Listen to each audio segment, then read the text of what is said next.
Sir Mark, ah, ito na po yung request mo na yung beep beep sound pwede ba sa lahat ng hintuan. So ito po ay sample video lang, so ikaw na po yung bahala kung saan mo idadaan yung mga wire mo. Okay, so mas maganda tanggalin mo lang itong dito, itong cover na to, kasi makikita mo yung mga kulay ng wirings niya. Okay,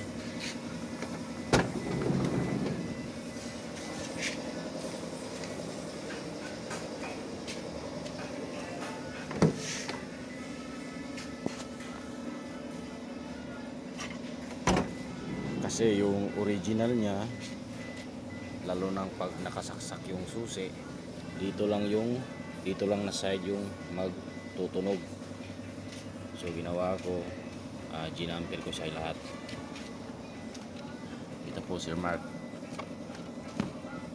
lalagay mo rin siya dito, jumper mo lang siya dito, kasi itong wire na to dito siya. Ito po, ito yung kulay niya,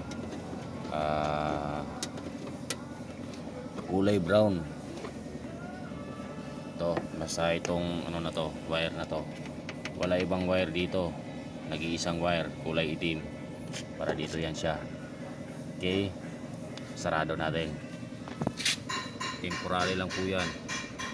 So mas maganda dito na lang po rin siya dadaan sa may ilalim ng mating. Dito po, dito mo siya dadaan. Okay.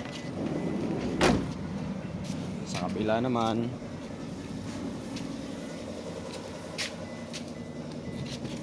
dito naman yung sa kabila, ito yung kulay niya, oh. Yan yung kulay niya Sir Mark. Yan. So para hindi ka malito, dito ka na lang, oh. Yan, kulay itim.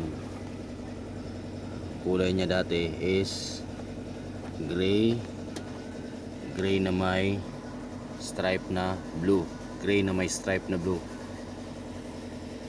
Tapos dito naman sa harapan, so dito ko siya kinuha kasi madali lang siyang tanggalin. Ito naman yung kulay niya, red, itim na may stripe na orange.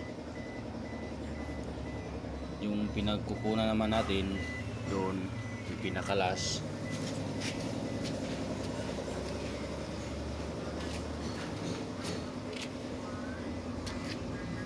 kasi pag dito ka kukuha, mahihirapan ko dito yung computer box kasi. So tanggalin natin, ha.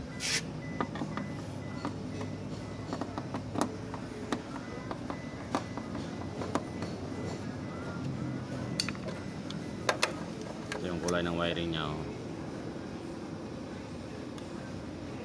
Itim na may stripe na blue. So dito ka na lang kukuha ng ano nya, dito mo siya itatap. Yung tatlo doon sa likuran, dito mo ilalagay. Okay, subukan natin ulit, ha. Ayan po Sir Mark, nakasarado na yung right side ng door natin lahat. Yan, yung tunog niya ng beep, nagbi-beep siya. So isasarado natin dito, nagbi-beep pa rin siya kasi nakabukas yung dito niya. Subukan natin, sarado dito, pause na natin. Nawawala na yung tunog niya. So yung apat na door mo, malalaman mo na kung meron pang di masyadong nakasarado. So safety na rin. Okay,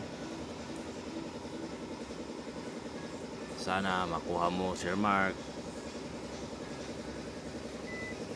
Maraming salamat sa patangkilik. Safe ride po sa lahat.